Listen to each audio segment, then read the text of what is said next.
கோவில்பட்டி புது கிராமத்தில் அமைந்துள்ள ஸ்ரீ சக்தி விநாயகர் திருக்கோவிலில் விநாயகர் சதுர்த்தி திருவிழா சப்பர பவனி நடைபெற்றது. தூத்துக்குடி மாவட்டம் கோவில்பட்டி புது கிராமத்தில் அமைந்துள்ள ஸ்ரீ சக்தி விநாயகர் திருக்கோவிலில் 30ஆம் ஆண்டு விநாயகர் சதுர்த்தி திருவிழா நடைபெற்றது. திருவிழா அதிகாலை 4 மணிக்கு திறக்கப்பட்டு விக்னேஸ்வர பூஜை, சண்முக ஜபம் மற்றும் சிறப்பு பூஜைகளும், கணபதி ஹோமம், தன பூஜை, நவகிரக பூஜை, கோ பூஜை, யாகசாலை பூஜைகள் உள்ளிட்ட பூஜைகள் நடைபெற்றன. இதனைத் தொடர்ந்து மூலஸ்தானத்தில் ஸ்ரீ சக்தி விநாயகருக்கு 21 அபிஷேக சிறப்பு பூஜைகள், சிறப்பு தீபாராதனைகள் நடைபெற்றது.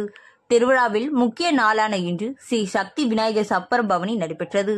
இதில் அப்பகுதி மக்கள் கலந்து கொண்டு சுவாமி தரிசனம் செய்தனர்.